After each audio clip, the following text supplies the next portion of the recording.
Faire une émission de rap, c'est en jouer, en parler et en parler avec celles et ceux qui l'a créé. Aujourd'hui, on reçoit un rappeur parisien, j'ai nommé Luigi. Bienvenue dans Nayuno. Merci pour l'invitation. Tout l'honneur est pour nous. Tu es accompagné de Pi Magnum, Pi, producteur qui a travaillé sur cet album Tristesse Business, et Thury. Oui. Welcome les gars. Yes, merci. Donc fin avril, tu as sorti ton premier album Luigi, ça s'appelle Tristesse Business saison 1 précisément. Exactement. On a vachement kiffé dans Nayuno, on va en parler, mais avant, petite session bio et fact-checking. L'invité de la semaine. Alors Luigi, tu me dis si je me trompe, tu as 28 ans, C'est ça. tu viens du 9-2 en banlieue parisienne, Exactement. tu es d'origine haïtienne, Ouais. t'as passé. Ça cap fait. T'as sorti un premier projet en 2009, il y a donc 10 ans. Ouais, c'est ça, ouais. C'était une première mixtape quand j'étais. Ça date quoi. Et niveau pro ou semi-professionnel, tu as lâché un premier EP Station 999 en 2014 via le label Vagram. Exactement. Ouais. Un deuxième en 2015. Mécanique des fluides. Je sais plus où j'ai lu ça, mais tu aurais collaboré avec Stromae pour... Qui s'appelait Ijo. Elle te prend pour un idiot. Que j'avais fait pour lui à la base. Et en fait, on s'était échangé des mails coupés avec l'activité, toute activité musicale. Mais il m'a dit qu'en gros, sors-le quand même, ça tue. Ah, carrément, mec. Alors en 2017, t'as monté ton label Foufoune Palace, bonjour. Exactement. C'est en licence chez Universal Music. C'est ça. Dans la foule. Pardon, excuse-moi. Non, depuis peu, je disais, ouais, ça fait un peu moins d'un an maintenant. Ah, donc d'abord tu l'as monté et ensuite t'as... Ouais, d'abord on a avancé en indé et puis après on l'a signé en licence. Dans la foulée, t'as sorti plein de singles à travers une playlist sur la plateforme de streaming Spotify. Ouais, c'est ça. En fait, à travers ce label indé là, on a produit cette playlist qu'on rafraîchissait en fait tous les mois. Et qu'on a bien étoffé avec au moins 5-6 titres d'un coup en été 2017. Et c'est fin 2017 en fait que j'ai commencé à bosser sur l'album véritablement. Et justement, ce premier vrai album, il est sorti fin avril. Il s'appelle Tristesse Business saison 1. On s'envoie un échantillon. C'est le titre Nazaré. J'ai sacrifié ma vie pour attraper ce genre de vague. Nazaré de Luigi, le rappeur parisien est avec nous pour décrypter son album Tristesse Business. L'interview. Alors Luigi, Nazaré, c'est une ville du Portugal connue pour ses immenses vagues. Exactement. J'ai sacrifié ma vie pour attraper ce genre de vague. C'est que je pense que pour arriver vraiment à ses objectifs les plus sincères, on est obligé de passer par la case des sacrifices. Et quand je dis ce genre de vague, c'est parce que voilà, se lancer dans la musique, je pense que c'est quand même pas comparable à se lancer en fait dans des activités un peu plus classiques. Donc quand je dis sacrifier ma vie, ben voilà, j'ai sacrifié la vie de mes parents, j'ai sacrifié la fac, tu vois, la pseudo carrière professionnelle que je m'étais pas promis, mais un peu ennuyeux. Et en fait, voilà ce que ça symbolise pour moi en fait. Se sacrifier pour attraper ce genre de vague, c'est en gros le voyage, par exemple, juste après le titre Nazaré, il y a une interlude qui s'appelle Erzuli. Donc Erzuli, justement, t'as mis une femme déguisée en sirène sur ta couverture, ta cover d'album. Donc ça, c'est l'allégorie de quoi? Cette sirène, elle représente quoi? En fait, c'est un peu tu sais, dans la religion vaudou haïtienne, Erzuli, en fait, ça va avec Agoué. En fait, Erzuli, c'est l'amante d'Agoué. Et en fait, la sirène, ça représente juste la chimère qui revient. D'où le titre, par exemple, Néon Rouge, où on entend un peu les bruits d'eau entre les deux parties, etc. La petite bio là sur le compte Insta. J'espère que mon premier album guérira vos maux comme il a guéri les miens. Donc il y a tout un effet thérapeutique avec la sortie de cet album. Carrément. En fait, avec le temps, j'ai plus l'impression, enfin, c'est même pas une impression, j'en suis sûr même que j'ai fait cet album-là plus pour moi que pour le public en vrai.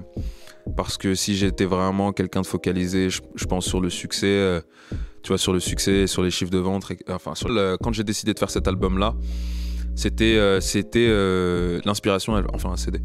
Donc c'était juste un concours de circonstances que il y a eu le contexte un peu label indépendant, Universal, etc. Je savais que quoi qu'il arrive, en fait, peu importe, signature ou pas signature, j'aurais dû faire cet album-là à un moment de ma vie, quoi. Justement, le rap aujourd'hui, c'est devenu hyper club, hyper trap, voire tropical.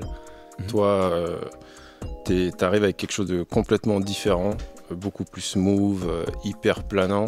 T'es donc bien conscient de faire un truc qui est à l'opposé de ce qui se fait aujourd'hui. Carrément. Et je pense pas que ça me mette plus de barrières que ça, parce que tu vois, aujourd'hui, on est en train de faire une interview, mais tout à l'heure, je joue dans un club à Lausanne. Et au final, je vais pas arriver avec des versions trap. Je pense par rapport au...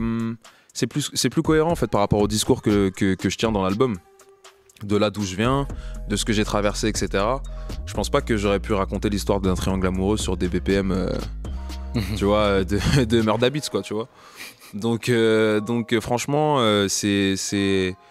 je pense que c'est en particulier lié à l'histoire que j'ai voulu raconter dans l'album, mais en général, je suis mon état d'esprit et mes humeurs quand je veux faire du son. Donc maintenant que je me sens mieux, peut-être qu'on va revenir à la trappe.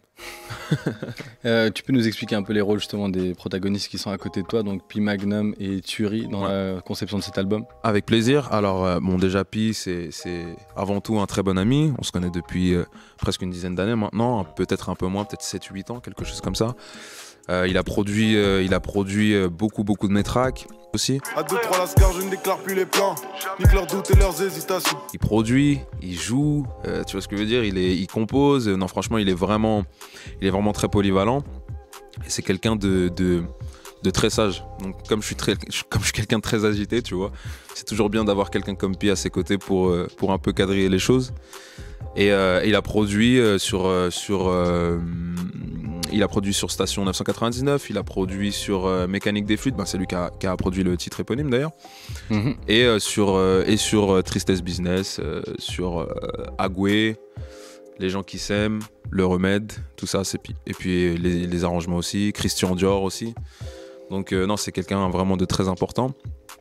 Et Turi, que je connais encore depuis plus longtemps que Pi, avec qui j'ai commencé. Alors là, les racines. Ah ouais, là c'était en fait quand je suis arrivé à Silmouino, lui il habite à Boulogne et c'était le rappeur, tu vois, c'était le rappeur.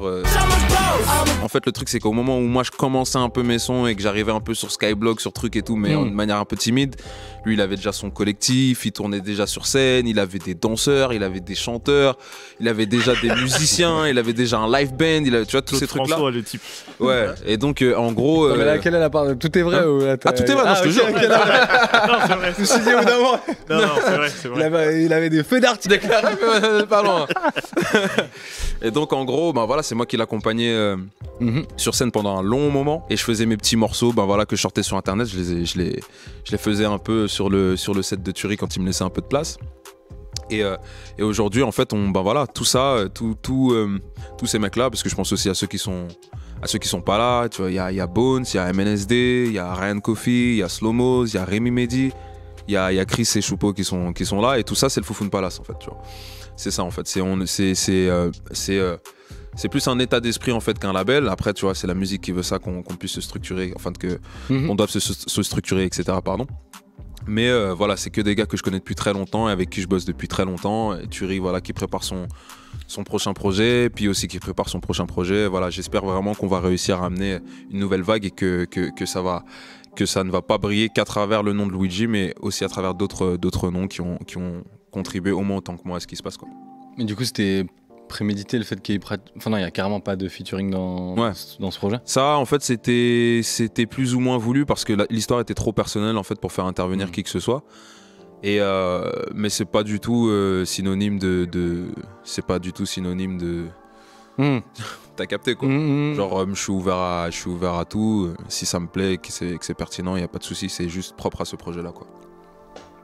Bon, nous, comme on l'a dit plusieurs fois, on kiffe vraiment ce que tu fais. On a kiffé cet album. Moi, je te suis depuis Nuit Blanche. Donc, c'était un morceau qui est sorti en 2014. Ah ouais. Entre mes nuits blanches, entre mes nuits blanches. À l'échelle des années 2010, suivre quelqu'un depuis 5 ans, c'est beaucoup. Ouais. Ah ouais, c'est énorme. Vince, il avait grave kiffé Marie-Jeanne en 2017, c'est ça. Ah bon, on va le faire ce soir, c'était là. Ah, magnifique. mais quand même, on peut pas s'empêcher par rapport à cet album de te poser la question des influences de Drake. Puisque voilà, il y a plusieurs beats, des arrangements, des mélodies qui font penser à Drizzy, et puis toi aussi parfois. Et est-ce que tu es d'accord avec ça? Et si oui, est-ce que tu as fait tout ça de manière plutôt consciente, inconsciente? Est-ce que Drake c'est un artiste vraiment que tu écoutes beaucoup?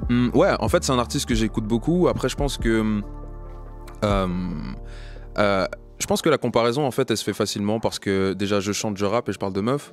Donc à partir de ce moment-là, je pense que j'aurais quoi qu'il arrive été comparé à Drake. Après, je peux être d'accord avec toi sur les intonations et tout machin, mais c'est même pas une question d'être d'accord ou pas d'accord. Je pense que c'est juste que ça me dérange pas en fait. Ça me dérange pas parce que tu vois quand je courais dans un champ torse nu dans Néon Rouge, on m'a dit que j'étais Childish Gambino. Tu vois. Il rappe comme Jay-Z. Tu vois, donc c'est bien en fait, tant qu'on me dit pas tel morceau ça ressemble à Patrick Sébastien, on cite que des grosses pointures en vrai, donc tant mieux. Des fois dans les accords, ou bien là tu parles de plus haut, ça nous a beaucoup fait penser à Houston, Atlanta, Vegas. Ouais. En fait, ça nous fait penser surtout à Drake des débuts, vraiment 2009-2011. Bah, c'est à ce moment-là que je l'ai le plus écouté. Et c'est bizarre parce que j'ai pas du tout écouté ces albums-là au moment où moi j'ai fait mon premier album en fait. Donc je sais, en fait, tu sais, il y a des, tu vois, tout à l'heure j'ai trouvé un truc dans le train. Je pensais que c'était méga chaud et en fait c'était un truc que j'avais écouté, tu vois. et donc tout a changé. Et c'est bien qu'il y ait 17 titres dans cet album-là parce que je pense qu'avec le nombre de titres, avec le nombre d'albums et avec le catalogue, après quand on va prendre du recul vraiment sur ma carrière, automatiquement s'affirmer et que peut-être que les comparaisons seront moins présentes à l'avenir. Mais bon, ça me dérange pas du tout, franchement, je suis habitué maintenant. Changeons un peu de sujet. Dans la tracklist, tu as 2-3 noms qui sont des marques, comme tu t'as dit avant, Christian Dior ou Veuve Clicquot. Vraiment, c'est curiosité, mais t'as pas peur qu'elles viennent réclamer? Parce que je me base sur la jurisprudence Olkinry, qui avait sorti un morceau Louboutin et qui lui avait fait bloquer tout son projet à l'époque. Ouais, c'est vrai, mais franchement, je m'en fous. Hein. Franchement, tu vois, pour te dire, je calcule tellement pas ça que. Ils peuvent venir. Hein, la question s'est pas posée genre avec les labels, les trucs genre. Bah non, tu vois. Ouais, non, même pas, tu vois. Même pas. Veuve Clicquot, c'est un champagne que j'aime bien. Et Christian Dior, j'en ai jamais porté, c'était bien pour la mélodie, quoi. Un super morceau, les deux d'ailleurs. Ah, merci. Merci, t'as du goût, mon gars. Ah, tu dis d'ailleurs, ouais, dans ce pays, peu de gens ont du goût. Je fais du son pour les gens qui ont du goût. Mais dans ce bête, y'en a pas beaucoup. On parle de la France dans un de tes titres et tu dis. Ouais, bah je trouve qu'en Suisse déjà ils ont peu Lausanne tout ça, on rentrait dans les magasins tout ça, mais qu'il y avait du vrai son. Hein. Ouais, c'est pas du tout ce que tu retrouves sur Paname. Hein. Ah bon? Tu vois, Paname, ouais, c'est bien, la capitale de la mode, tout ça machin, mais c'est pas la capitale du son. Hein. Ouais, 20 minutes tout à l'heure, il y avait Young Thug, tout ça. Mec. Dans 20 minutes. Justement, toi, t'as l'air d'être. Enfin, en tout cas, ton album sonne pas du tout rap français. Enfin, c'est pas pour dire que le rap français sonne pas bien, hein, mais quand on écoute ton son, d'ailleurs, c'est ce qui nous plaît. Nous, on a l'impression d'écouter du rap Quinry ou voire canadien. Hein. Non, mais en fait, comme j'ai jamais cherché à m'y retrouver, ça me dérange pas, tu vois. Je fais mon truc, un peu de mon côté, tu vois, sans te mentir. Le rap français ou être considéré comme un rappeur français ou tous ces délires-là qui se rapprochent au game, tu vois, du rap français. Je m'y suis jamais vraiment intéressé en fait. Tout ce que je me suis dit, c'est vas-y fais ton truc. Et tant que tu sens qu'en fait t'apportes quelque chose de nouveau, de frais, et que ça n'a pas déjà été fait 1000 fois et qu'il n'y a pas un CD comme le tien qui va sortir tous les 10 jours ou tous les 7 jours, c'est bon, t'es tranquille en fait, tu vois. Je me pose pas vraiment la question de savoir vraiment. Et tu sais, pourtant j'écoute du rap français, mais je m'assimile jamais vraiment au rappeur français. Et j'ai pas plus d'affinité que ça avec les rappeurs français. Puis en général, les seuls rappeurs que je connais vraiment, c'est des mecs qui sont un peu comme moi, tu vois, qui se prennent pas trop la tête. Alors je propose d'écouter un deuxième extrait de ton album Tristesse Business. On en a parlé un peu avant, c'est Veuve Clicquot, let's go. Veuve Clicquot dans le saut, j'y repensé dans ma suite. Je suis pas dans le classement des rappeurs à suivre, mais je fais plus de bif que les rappeurs à suivre. Veuve Clicquot de Luigi, l'entretien se poursuit, mes petites gueules. Nayuno. Alors, Luigi, justement, tu viens de dire que tu ne sens pas forcément proche du rap français. Dans ce morceau Veuve Clicquot, tu dis « Je ne suis pas dans le classement des rappeurs à suivre, mais je fais plus de bif que les rappeurs à suivre. » Donc, tous ces médias peuvent bouffer ma bite. Tu parles de quel média? Parce que les rappeurs à suivre, il y a un média qui a fait. En fait, c'est même pas les médias en général, mais tu sais, il y a toujours des médias qui... Après, c'est le jeu, tu vois. C'est le jeu, mais il y a toujours des médias qui viennent te voir que quand en fait la lumière elle est sur toi. Ils te soutiennent pas, tu vois, tu t'es en Indé, ils te soutiennent pas, mais t'as signé chez un tel, ils te soutiennent. Tu rappes tout seul, ils te soutiennent pas, mais t'as rappé avec un tel, ils te soutiennent. Donc, tu sais, comme en fait, ça vient de mon daron, je m'en suis toujours battu les couilles de tout. Donc, si déjà je suis capable de tenir tête à certains membres de ma famille en me disant que je m'en fous, alors c'est pas un média, tu vois, que je vais lécher les bottes, tu vois. Donc, c'est plus, c'est plus ces médias un peu girouettes que je visais là-dessus. Et puis c'est aussi un peu de l'ego trip, tu vois, il n'y en a pas beaucoup dans l'album, donc je me suis un peu lâché sur ce track. Donc c'est pas une pique spécialement dirigée à Bouscapé? Oh, pas du tout. Parce que les rappeurs à suivre, hashtag rappeurs à suivre, c'est le Bouscapé. Ouais, mais tu vois, en fait le truc c'est que tu sais... Non, parce que tu as eu un article sur Bouscapé. Oui, en plus, tu vois, j'ai des articles sur Bouscapé et tout. Non, vraiment pas, tu vois. Mais je suis tellement déjà tombé sur ce genre de classement et je voyais mon blaze en dessous. Ouais, mais pourquoi vous avez pas mis Luigi? Pourquoi vous avez pas mis Luigi et tout ça, machin? Mais en vrai de vrai, Luigi, il en a rien à foutre d'être dans le classement des rappeurs à suivre, tu vois ce que je veux dire? Parce qu'il fait supposément plus de bif que ses rappeurs à suivre. C'est ce que tu dis en tout cas dans le... C'est ce que je dis, mais parce qu'après... Vrai ou pas? Bien sûr que c'est vrai. De toute façon, je dis pas de mytho dans mes sons et ça, les gens ils le savent très très bien, tu vois. Mais je sais très bien qu'il y a des gens il y a des mecs qui vendent beaucoup plus de CD que moi. Mais si on compare les contrats, mon gars, Tu vois, tu vois, si on compare les contrats et tout, mais après c'est l'ancienneté, c'est l'expérience, etc. Tu vois, avec le bouche à oreille, tu sais, tout le monde parle dans la musique, donc tu sais, j'entends ce qui me vient, mais je m'en fous après, tu vois, ça je le recrache en ego trip. Mais c'est même pas pour me vanter de dire que je pèse ou quoi, tu vois. Juste que, en fait, en réalité, tu vois, dans 3 ans, par exemple, à un moment, je dis qu'en gros, les mecs qui signent sans lire, tu vois. Les mecs qui signent sans regarder. Oui, je voulais te la poser aussi. 2018, je les vois qui signent, et pas rap sans lire, et tu t'étonnes pour les 400 piges. Pour les 400 piges, donc 400 piges, référence à l'esclavage, Exactement. Que j'ai trouvé assez violente comme phase, évidemment. Ouais, mais c'est nécessaire, tu vois. Je préfère une phase comme ça que de m'étaler sur tout un son. Ouais, fais ça, fais pas ci, signe pas avec lui, signe pas avec un tel, etc. C'est bon, moi, je suis pas leur daron, tu vois, les gars. Mais c'est toujours bien de savoir que les mecs, aujourd'hui, 2019, on va bientôt être en 2020. Aujourd'hui, toute la musique, on peut la faire, on peut la vendre soi-même. Il y a aucun complexe à avoir, en fait, à être indépendant. Et j'ai l'impression que beaucoup de rappeurs assimilent en fait la signature en maison de disque à une réussite. Non, la réussite, c'est si tu fais rentrer de l'oseille, et moins on mange sur ton dos, moins on mange sur, tu vois, tes droits, tes éditions et ce à quoi vraiment tu aspires, et plus tu réussis. Mais c'est pas signer en maison de disque qui va faire qu'en fait, on va te considérer comme un vrai artiste ou pas. Dans 3 ans, toujours, tu dis encore je croyais aux maisons de disques. Jusqu'à ce qu'on me demande de faire une version trap de Johnny Hallyday. Qui a osé te demander ça? Vu qu'on est à la radio suisse, Tu peux ici. Francis Julien de Vagram. Waouh. Voilà, c'est lui qui m'a demandé ça. Francis Gros Julien. bisous Francis, parce que de toute façon c'est Francis, grâce à lui tu que es j'ai signé vaincu. Bon, Vagram, on n'a rien contre vous personnellement. Non, je rigole. Oui, non, mais ils savent que j'ai rien contre eux. En vérité, ils savent que j'ai rien contre eux, tu vois. Mais Par contre, Vince, t'as dit que t'allais le jeter dans le lac. Il faudra que t'assumes tes propos. Ah, bah c'est à lui de pas venir en Suisse. Hein. C'est super grave, une version trap de Johnny Hallyday. Mais c'était pas du tout un brainstorming avec des idées. Le au mec bol. m'a fait venir dans son bureau. Ok. Je me suis déplacé Oh là là. à mes frais pour écouter cette proposition. Oh là là. J'espère que tu lui as envoyé une facture après. Hein? Tu lui as envoyé une facture. Non, après, mais au moins. maintenant je vais lui envoyer des factures de consulting. Si on retourne toujours à Veuve Clicquot, voilà, c'était une des questions que j'avais, mais tu me l'as dit avant, donc on est d'accord que ce que tu racontes dans tes textes, c'est true story. Ouais, toujours. En particulier sur ce projet-là, parce que c'est le concept même. Je voulais 100K avant mes 30 balais, j'ai 2 ans d'avance, donc tu as 28 ans et tu as fait 100 000 euros avec la musique. Ah ouais, ça se voit, on n'est pas en France ici. Direct. Ah ouais, c'est c'est straight. C'est précis. C'est straight. Ouais. C'est beau ça. Ouais, mais bon, c'est pas le but, hein.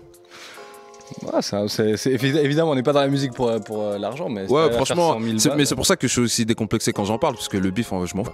Si, j'ai des factures, mais en fait, justement, tant que je peux payer mes factures, tu vois, mes factures les plus basiques, tu vois, c'est le reste, je suis archi généreux comme mec, donc je fais je pense que c'est plus une phase de motivation que d'arrogance, parce qu'en vérité, c'est juste pour vous dire que regardez à mon niveau et faites bien les choses et que vous êtes bien entouré. Mais en réalité, c'est pas vraiment de l'arrogance ou quoi, tu vois. Et c'est l'heure du sujet qui fâche. Le sujet qui fâche ici, tu sais, dans Nauno, on aime bien. Non, mais en vrai, encore une fois, j'ai adoré ton album, mais je trouve qu'il y a un problème de manière générale dans le rap où on a tendance à parler des meufs de manière un peu trop méchante. Ouais. Donc dans Tristesse Business, voilà, l'album d'un mec blessé, mais que peut-être j'ai trouvé tombe parfois dans des stéréotypes en retour.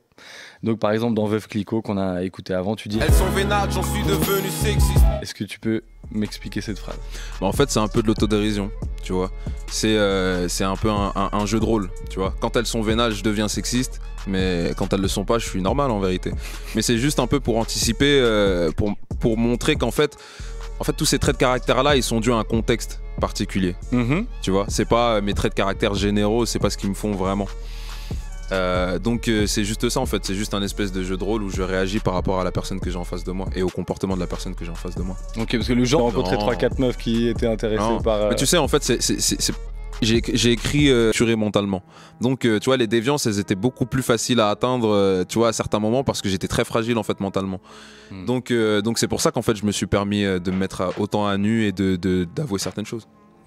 Sinon, dans Mauvais Réflexe, qui était un des premiers singles que tu as balancé et que, encore une fois, on a grave kiffé quand il est sorti. Je réveille la grosse salope qui dort en toi. Je l'attrape par le cou, je lui fous le zen dans la cesse. Mauvais réflexe, mauvais réflexe. Mauvais Réflexe. Ça, c'est. Je lui fous le zen dans la cesse, donc on parle de substance. Qu'est-ce qui se passe? On est à quel moment de la journée franchement. Franchement, je te jure que j'ai même pas à foutre leur zen dans la cesse, hein, elles le font toutes seules. Hein.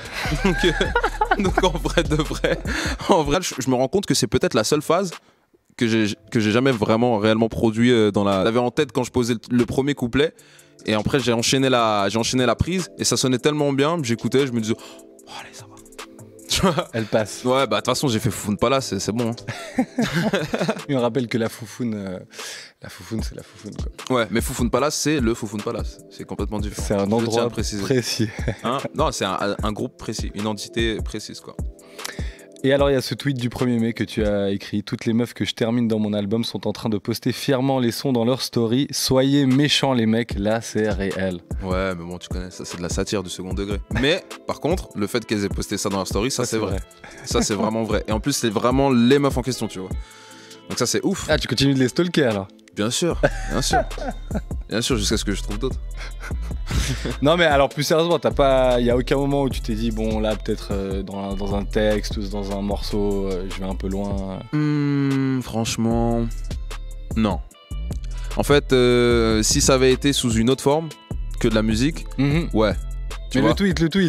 Hein? Le tweet, là, c'est toi qui parle, le tweet. Ah non, parce que c'est vrai. Tu vois, parce que c'est vrai, mec. Oui, mais soyez méchants. C'est vrai. Ça veut dire quoi? Soyez méchants. J'ai pas dit soyez des enculés, soyez machin, nanani. Les gens, ils réalisent quand même que c'est un tweet. Donc quand je dis soyez méchants, je pense qu'ils ont très bien compris que c'est du second degré, et je suis sûr que toi aussi, c'est juste que. Mais moi, oui, moi j'ai 30 ans, frère. Moi j'ai 30 ans. Bah oui, mais bon. Franchement, tu sais mon public, il est beaucoup moins jeune que ce qu'on croit. Ah, c'est possible. Ouais. Franchement, en concert, il y a toujours des petits de 17 piges, tu vois. Mais ils sont une dizaine.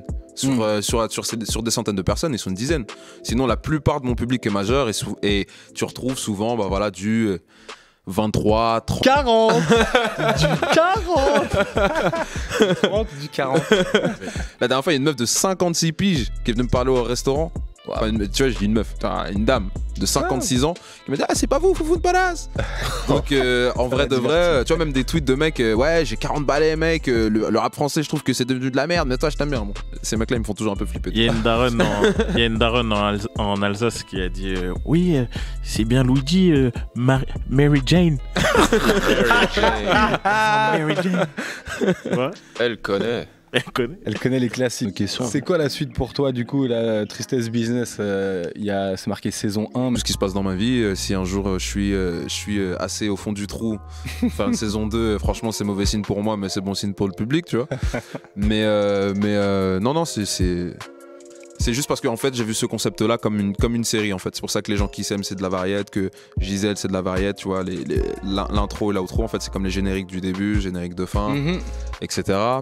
Et la suite, au-delà de Luigi, en fait, la suite, elle est à travers Foufoune Palace, tu vois. Parce qu'il y a le projet de Turi qui arrive, il y a le projet de Pi qui arrive, il y a beaucoup de choses, en fait, que j'aimerais monter autour de ce nom-là, où je peux me concentrer sur mes projets perso. Voilà, j'aimerais bien, en tout cas, donner la force que je peux donner à mes gars, et puis les concerts aussi. Parce que là, on vient à Lausanne pour la première fois, mais j'espère qu'on pourra revenir. T'es un mec on a pu voir à travers cette interview, t'es un mec hyper réfléchi, t'as une réflexion par rapport à ce que tu fais, t'as du recul.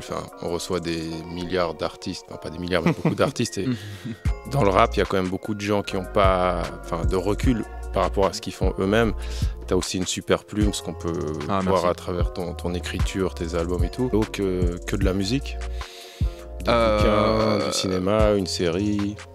Je pense que c'est encore un peu tôt pour ce genre de format-là. Par contre, j'ai commencé parce qu'en fait, quand on teasait l'album et qu'on sortait les extraits les uns à la suite des autres, en fait, moi, j'avais développé un concept sur mon Instagram où j'expliquais en fait l'histoire qui se cachait derrière ces morceaux-là. Et j'expliquais qu'en gros, ces morceaux-là, c'était au-delà d'être des singles, c'était des morceaux de l'histoire qu'on allait avoir en fait dans l'album, dû à la manière dont c'est rédigé, qu'il y avait beaucoup de gens en fait qui réagissaient hyper chaleureusement à ces petits contenus-là.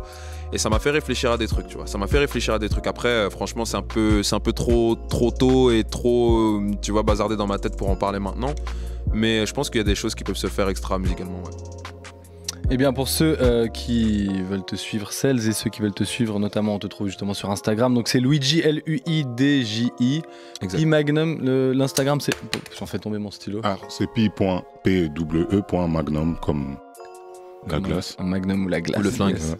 Il a dit la glace, mais c'est parce qu'on est en radio. Ça va, je sais pas, glace. Et Thury. Et Thury, c'est Thury Balboa, tout simplement. Stallone. Mais Voilà. je tiens à dire, très important à ceux qui nous écoutent, que si ils m'ont validé, alors il ferait mieux de rester très très très près de l'actualité. Voir la suite, les éventuelles Thanks. productions, les saisons 2, les projets de P Magnum et de Thury. Vous revenez dans Merci. Naïno quand vous voulez. Merci infiniment d'être venus, les gars. Merci, Merci à vous. Merci à vous, les gars. Couleur 3.